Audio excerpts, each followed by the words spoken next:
Hello guys and welcome back to the channel. आज मैं आपके लिए लेकर आया हूँ 2015 में रिलीज हुई Norwegian disaster survival thriller movie the wave, जिसका ओरिजिनल नॉर्वेजियन टाइटल है बुलजिन। इस मूवी को डायरेक्ट किया है कोल्डप्ले के डायरेक्टर रोर उथॉग ने। मूवी नॉर्वे में होने वाले real life rock slide tsunami incident पर बेस्ड है, जो कि नॉर्वे में कई बार हो चुका है। तो अब बिना ज्यादा देरी किए मूवी की स्टोरी को स्टार्ट करते हैं।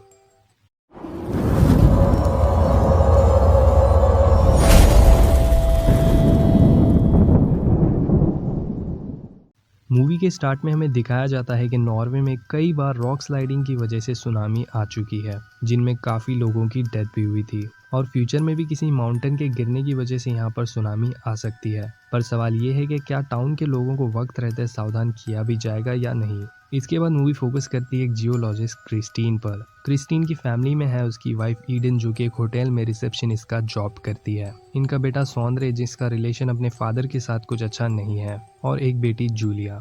क्रिस्टीन का जॉब पर आखिरी दिन था क्योंकि ये लोग इस टाउन से दूसरे टाउन में शिफ्ट होने वाले हैं। इसके बाद क्रिस्टीन अपने ऑफिस जाता है।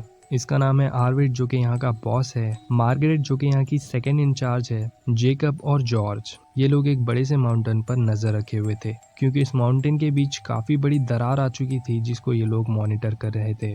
इन लोगों ने उस माउंटेन के साथ काफी सारे सेंसर्स और केबल्स अटैच कर रखे थे ताकि कोई भी हलचल हो तो ये लोग टाउन के लोगों को इमरजेंसी अलार्म बजाकर सावधान कर सके।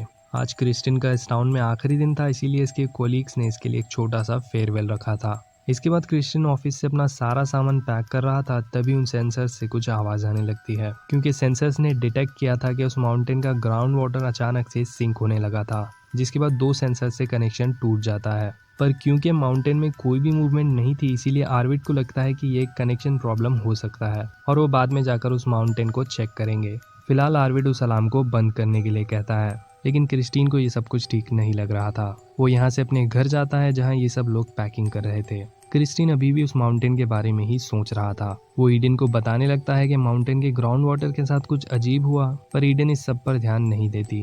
वो क्रिस्टीन से कहने लगती है कि अब वो उसकी जॉब नहीं है, इसीलिए उसे रिलैक्स करना चाहिए और घर की पैकिंग में उनकी हेल्प करनी चाहिए। इसके बाद ये लोग अपना सारा सामान ट्रक में रखने लगते हैं, जहाँ इन्हें गुड बाय कहने के लिए इनके नेबर थॉमस और टेरेसा आते हैं। ईडन इस टाउन में कुछ दिन और रुकने वाली थी उसकी जॉब की वजह से, और क्रिस्टीन दोनों बच्चों को लेकर आज टाउन से निकलने वाला था। क्रिस्टीन घर से निकलता है और ये लोग टाउन को छोड़ने के लिए एक फेरी का वेट कर रहे थे। इसी बीच हम देखते हैं कि ईडन की मुलाकात होटल में दो टूरिस्ट से होती है, जिनका नाम था मारिया और फिलिप। यहाँ कार में क्रिस्टीन उस माउंटेन के बारे में ही सोच रहा था और वो अपनी ही एक थ्योरी बनाने लगता है, जिसके बाद वो यहाँ से निकलता है और अपने ऑफिस की ओर जाने लगता है। यहाँ से जाते वक्त वो सौंदर्य और जूली को कार में ही वेट करने के लिए कहकर यहाँ से चला जाता है। ऑफिस में क्रिस्टियन सबको समझाने लगता है कि शायद उस माउंटेन के ग्राउंड वाटर को कोई और रास्ता मिल गया होगा जहां से वो सारा पानी निकल रहा था। इसका मतलब ये हो सकता है कि उस माउंटेन में एक और दरार पड़ चुकी है, और अगर ऐसा हुआ तो वो माउंटेन जल्द ही पानी में गिर जाएगा, जिसकी वजह से काफी बड़ी सुनामी भी आ सकती है और उस सुनामी की वेव का साइज 80 मीटर तक हो सकता है, जो कि इनके पूरे टाउन को आसानी से डिस्ट्रॉय कर देगी। इस सब के बाद क्रिस्टियन और जेकब उस माउंटेन को चेक करने के लिए जाते हैं, जहाँ उन्हें वो दो केबल्स टूटी हुई मिलती है।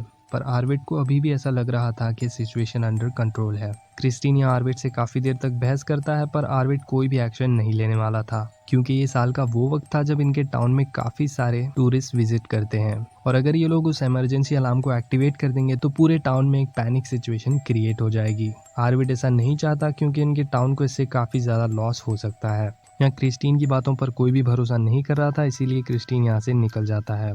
कार के पास जाने पर उसे पता चलता है कि सौंदर्य और जूलिया कार में मौजूद नहीं थे।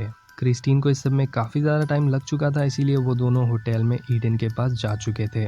इसके बाद क्रिस्टीन भी होटल जाता है, जहां ईडन इन सब से कहती है कि आज रात वो इस होटल में ही रुकने वाले हैं क्योंकि इन लोगों ने घर से सारा सामान शिफ्ट कर दिया था। सौंदर्य होटल में ही रुक जाता है, पर जूलिया को घर जाना था, इसीलिए क्रिस्टीन जूलिया को लेकर घर जाता है। रात को क्रिस्टीन रियलाइज करता है कि वो उस माउंटेन की वजह से काफी ज्यादा डाइवर्ट हो चुका है और वो अपनी पर्सनल लाइफ पे फोकस नहीं कर पा रहा। आज उसने अपने बच्चों को भी काफी देर तक कार में अकेला छोड़ दिया था, जो कि उसे नहीं करना चाहिए था। इसीलिए वो ईडन को टेक्स्ट करके उससे माफी मांगता है। इसी बीच हम देखते हैं कि ईडन को भी ये पता लगता है कि अगर वो माउंटेन गिर जाता है तो टाउन में काफी बड़ी सुनामी आ सकती है, और इससे बचने के लिए उन्हें टाउन की सबसे ऊंची जगह पर जाना पड़ेगा जहाँ पर वो वेव्स नहीं पहुँच सकती। यहाँ सौंदर्य को रूम में बोर होने लगता है, इसीलिए वो रूम से निकल जाता है। आगे बढ़ते हुए वो इस होटल के बेसमेंट तक पहुंच जाता है। अब वो अंदर जाता है और अपने हेडफोन्स में काफी ज्यादा लाउड म्यूजिक लगाकर वो यहाँ पर स्केटिंग करने लगता है। आगे हम देखते हैं कि उस माउंटेन के सेंसर्स अचानक से माउंटेन की कॉन्ट्रैक्ट होने की इंडिकेशंस दे रहे थे। मार्गरेट आर्विड को इन्फॉर्म करती है, जिसके बाद आर्विड और जेकब उस माउंटेन को चेक करने के लिए जाते हैं। यहाँ आर्विड उस सेंसर्स की इंडिकेशन को कंफर्म करता है, यानी कि जो कुछ वो सेंसर्स डिटेक्ट कर रहे थे वो सब सही था। इसी बीच जेकब दूसरे सेंसर को चेक करने के लिए जाता है और यहाँ उसने अपना हार्नेस निकाल दिया था। इधर क्रिस्टीन भी रात को अचानक से जाग गया था और वो ऑफिस में कॉल कर माउंटेन की सिचुएशन को पता करने लगता है। मार्गरेट उसे सब कुछ बताती है, जिसके बाद वो अपनी पुरानी फाइल्स में और भी इन्फॉर्मेशन ढूंढने लगता है। यहाँ माउंटेन में जेकब का पैर एक जगह पर फंस चुका था, तो आर्विड उसकी ओर बढ़ने लगता है। तभी अचानक से वो माउंटेन अनस्टेबल हो जाता है और उसके काफी सारे हिस्से नीचे गिरने लगते हैं। और इधर क्रिस्टीन भी अंदाजा लगा लेता है कि वो माउंटेन जल्द ही गिरने वाला है। वो आर्विड और जेकब को कॉल करता है और तुरंत ही वहां से निकलने के लिए कहता है, पर तब तक काफी देर हो चुकी थी और वो माउंटेन गिरने लगता है। यहाँ आर्विड को एहसास होता है कि उसने पूरे टाउन को कितने बड़े खतरे में डाल दिया था। इसीलिए वो जेकब को अपना हार्नेस भी दे देता है और मार्गरेट से कहता है कि अलार्म को एक्टिवेट करे। और इतना कहने के बाद ही वो पहाड़ नीचे गिरने लगता है, जिसके साथ साथ आर्विड भी नीचे गिर चुका था। पूरे टाउन में इमरजेंसी अलार्म बजने लगता है और हम देखते हैं कि उस माउंटेन के गिरने की वजह से काफी बड़ी वेव अब इस टाउन की ओर बढ़ने लगती है।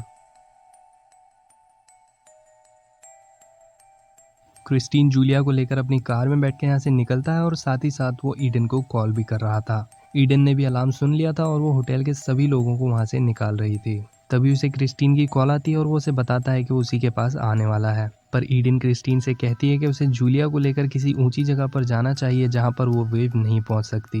क्रिस्टीन कहता है कि वो सभी वहां से साथ में निकलेंगे, पर ईडन उसे बताने लगती है कि उनके पास एक बस है और वो सभी लोगों को लेकर जल्द से जल्द वहां पर पहुंचेगी। क्रिस्टीन ना चाहते हुए भी जूलिया को लेकर उस जगह पर जाने लगता है, पर पूरे टाउन में काफी पैनिक फैल गया था, इसीलिए वहां पर काफी ज्यादा ट्रैफिक जैम लग चुका था। यहाँ हम देखते हैं कि ईडन सभी को लेने के बाद सौंदर्य के पास जाती है, पर सौंदर्य तो अपने रूम में नहीं था। अब ईडन सभी को बस में बैठने के लिए कहकर पूरे होटल में सौंदर्य को ढूंढने लगती है और यहाँ ईडन की मदद करने के लिए मारिया भी उसके पीछे जाने लगती है और मारिया को रोकने के लिए उसके पीछे फिलिप भी जाता है। यहाँ क्रिस्टीन भी जूलिया को लेकर पैदल ही आगे बढ़ने लगता है। आगे जाने के बाद उसे थॉमस और टेरेसा मिलते हैं, जिन्हें वो अपने साथ चलने के लिए कहता है।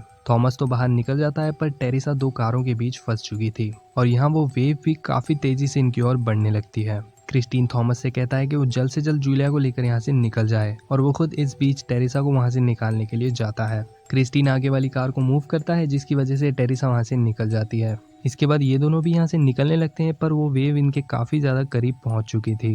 क्रिस्टीन टेरेसा से पास ही में खड़ी एक कार में बैठने के लिए कहता है और खुद भी उस कार में लॉक्ड हो जाता है और आगे बढ़ते हुए ये वेव इन तक पहुंच जाती है। और इधर हम देखते हैं कि ईडन सौंदर्य को किसी तरह ढूंढ लेती है। अब ये सभी बाहर निकलते हैं, पर तब तक बस वहां से निकल चुकी थी और ये लोग देखते हैं कि वो वेव यहाँ तक पहुंच चुकी थी। ये लोग इस वेव से बचने के लिए वापस होटल के अंदर जाते हैं, जहाँ पर एक बंकर था। इस बंकर के पास जाने तक मारिया इनसे अलग हो जाती है और वो पानी में कहीं गुम हो जाती है, जिसके बाद ईडन और सौंदर्य मिलकर इस बंकर को बंद करते हैं। यहाँ फिलिप काफी ज्यादा उदास हो चुका था और धीरे धीरे इसकी मेंटल कंडीशन खराब होने लगती है। फिलिप नहीं चाहता था कि मारिया ईडन के पीछे जाए और वो उसे रोकने के लिए आया था, पर यहाँ उसने मारिया को ही खो दिया। अब यहाँ पूरे टाउन की इलेक्ट्रिसिटी भी जा चुकी थी। इसके बाद हम क्रिस्टीन को देखते हैं, जहाँ टेरेसा की भी डेथ हो चुकी थी। क्रिस्टीन किसी तरह उस कार से बाहर निकलता है और आगे बढ़ने लगता है। अब वो उस जगह तक पहुंच जाता है जहाँ पर जूलिया थी। यहाँ उसे थॉमस और जूलिया मिल जाते हैं और उसे ये भी पता चलता है कि जो बस उस होटल से निकलने वाली थी वो यहाँ तक पहुंची ही नहीं। ये पता लगने के बाद क्रिस्टीन जूलिया को थॉमस के पास रुकने के लिए कहकर उस बस को ढूंढने के लिए जाता है। यहाँ हम देखते हैं कि ईडन भी उस बंकर को ओपन करने की कोशिश कर रही थी, पर वो बंकर ओपन नहीं होता क्योंकि बाहर काफी ज्यादा पानी भी भर चुका था और उसके साथ साथ वहाँ पर काफी सारे पत्थर भी थे। इसके बाद ईडन वहाँ पर एसी वेंटिलेशन को देखती है, पर वहाँ से भी बाहर निकलने का कोई रास्ता नहीं था। इसी बीच उस डोर से भी पानी अंदर आने लगता है, जिसके बाद ईडन सोचती है कि जब पानी ऊपर तक फुल हो जाएगा तो प्रेशर के कम होने की वजह से डोर ओपन हो जाएगा। अब वो लोग पानी के भरने का इंतजार करने लगते हैं। इसी बीच हम क्रिस्टीन को देखते हैं, जो कि किसी तरह उस बस तक पहुंच चुका था। अब वो उस बस के अंदर जाकर चेक करता है, जहां उसे ईडन और सौंदर्य नहीं मिलते। ये देखने के बाद उसका ध्यान उस होटल तक जाता है तो उसकी ओर बढ़ने लगता है। इसके बाद हम देखते हैं कि उस बंकर में काफी सारा पानी भर चुका था, पर फिर भी ये लोग उस डोर को ओपन नहीं कर पाते। अब यहाँ इन लोगों को सांस मिलना भी काफी मुश्किल था, इसीलिए ये लोग उस एयर वेंटिलेशन की ओर जाते हैं, जहाँ काफी कम जगह थी और यहाँ फिलिप का भी दिमाग पूरी तरह से हिल चुका था। फिलिप सौंदर्य को पानी में डुबाकर मारने की कोशिश करने लगता है और ईडन भी उसे रोकने की बहुत कोशिश करती है, पर फिलिप पूरी तरह से पागल हो चुका था, इसीलिए ईडन उसे ही पानी में डुबाकर मार देती है। अगर ईडन यहाँ फिलिप को नहीं मारती तो क्या पता वो इन दोनों को ही मार देता। इसके बाद हम देखते हैं कि क्रिस्टीन इस होटल के अंदर पहुंच चुका था। वो सभी जगह ईडन और सौंदर्य को ढूंढने लगता है और आगे बढ़ते हुए वो उस बेसमेंट तक भी पहुंचता है जहां पर काफी सारा पानी भरा हुआ था। अब वो उस पानी को देखने के बाद वहां से निकल जाता है। उन लोगों को ढूंढते ढूंढते क्रिस्टीन ठीक उस बंकर के ऊपर आ जाता है और यहाँ क्रिस्टीन काफी ज्यादा फ्रस्ट्रेट हो चुका था, इसीलिए वो अपना गुस्सा एक पाइप पर निकालने लगता है, जिसकी आवाज ईडन और सौंदर्य सुन लेते हैं। इसके बाद ईडन भी एक रॉड लेकर आती है और वो भी उससे शोर करने लगती है। यहाँ क्रिस्टीन भी उसे सुन लेता है, जिसके बाद वो सीधा उस बेसमेंट तक पहुंच जाता है। यहाँ ईडन और सौंदर्य काफी ज्यादा खुश थे, पर तभी तेजी से उस वेंट के अंदर भी पानी भरने लगता है। ईडन आखिरी बार उस डोर को ओपन करने की कोशिश करती है और बाहर क्रिस्टीन भी उस बंकर तक पहुंच चुका था। क्रिस्टीन उन पत्थरों को वहां से हटाता है, जिसके बाद वो डोर ओपन हो चुका था। ईडन वापस से अंदर जाने लगती है सौंदर्य को बाहर निकालने के लिए, पर क्रिस्टीन उसे जाने के लिए कहता है। जिसके बाद क्रिस्टीन अंदर जाता है जहां उसे सौंदर्य मिलता है। यहाँ क्रिस्टीन सौंदर्य को हिम्मत देता है और उसे बाहर ले जाने लगता है, पर थोड़ा आगे बढ़ते ही सौंदर्य की सांस टूट जाती है। क्रिस्टीन सौंदर्य को किसी तरह ऐसे निकालता है, पर वो खुद यहाँ से नहीं निकल पाता। अब उसकी सांस भी खत्म हो चुकी थी, जिसके बाद वो यहाँ पर डूबने लगता है, लेकिन ईडन वापस से अंदर आकर उसे बाहर निकाल लेती है, पर क्रिस्टीन होश में नहीं था। ईडन यहाँ पर काफी कोशिश करती है, पर क्रिस्टीन को होश नहीं आता। इसके बाद सौंदर्य भी एक आखिरी बार कोशिश करता है और अचानक से ही क्रिस्टीन होश में आ जाता है। जिसके बाद ये तीनों निकलते हैं और उसी जगह पर पहुंचते हैं जहाँ पर जूलिया थी।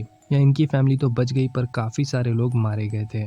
मूवी के एंड में हमें बताया जाता है कि नॉर्वे में काफी सारे ऐसे माउंटेन्स हैं जिनके गिरने के कारण यहाँ पर कभी भी सुनामी आ सकती है, और सभी एक्सपर्ट्स को भी इस बारे में अच्छे से पता है, पर कोई भी नहीं जानता कि ऐसा होगा कब। इसी के साथ ये मूवी यहाँ पर एंड हो जाती है। बात करें अगर मूवी के रियल इवेंट की, तो मूवी के स्टार्ट में हमें दिखाया गया था कि नॉर्वे में कई बार रॉक स्लाइडिंग की वजह से सुनामी आ चुकी है, और मूवी के एंड में भी हमें बताया गया कि नॉर्वे में कई सारे ऐसे माउंटेन्स हैं जिनके गिरने की वजह से वहाँ पर फ्यूचर में भी सुनामी आ सकती है, और इन्हीं सब इवेंट्स पर ये मूवी बेस्ड है। अब बात करते हैं मूवी से जुड़े कुछ इंटरेस्टिंग फैक्ट्स के बारे में। इस मूवी का बजट था $6 मिलियन और वर्ल्ड वाइड कलेक्शन किया था $12 मिलियन का। सभी एक्टर्स ने अपने स्टंट्स खुद परफॉर्म किए थे। क्लाइमेक्स वाले सीन के लिए क्रिस्टोफर जोनर ने फ्री डाइविंग की ट्रेनिंग ली थी, अपनी सांस को 3 मिनट तक पानी में रोकने के लिए। इस मूवी के दौरान एनी डेल्ट्रॉप को एक्वाफोबिया था, यानी कि उन्हें पानी से डर लगता था। फिर भी एनी ने काफी सारे सीन्स पानी के अंदर शूट किए। क्रिस्टोफर जोनर और एनी डेल्ट्रॉप ने कॉमरेड पेडरसन, पैक और डेड स्नो जैसी मूवीज में भी साथ में काम किया है। वेव वाले सीन को एक ही बारी में शूट करना था, क्योंकि इसके लिए 40,000 लीटर पानी का सेट बनाया गया था, जो कि नॉर्वे में शूट हुआ अब तक का सबसे एक्सपेंसिव सीन है, जिसे प्लान करने के लिए 6 महीने का वक्त लगा था और सेटअप करने के लिए कई दिनों का। मूवी लगभग नॉर्वे में ही शूट हुई थी, पर मूवी के कुछ सीन्स रोमानिया के स्टूडियोज में शूट किए गए थे। सो गाइज, आपको ये मूवी कैसी लगी आप मुझे कमेंट कर ज़रूर बताइएगा, और अगर आपको वीडियो पसंद आया तो आप इस वीडियो को लाइक करने के बाद चैनल को सब्सक्राइब करके उस बेल आइकन को ऑल पर सेट कर दीजिए, क्योंकि मैं आपके लिए ऐसी इंटरेस्टिंग मूवीज लाता रहता हूँ। मिलते हैं फिर किसी दिन एक और नई वीडियो में किसी और मूवी के साथ, और अगर आपने यहाँ तक वीडियो देखा है तो थैंक्स फॉर वॉचिंग।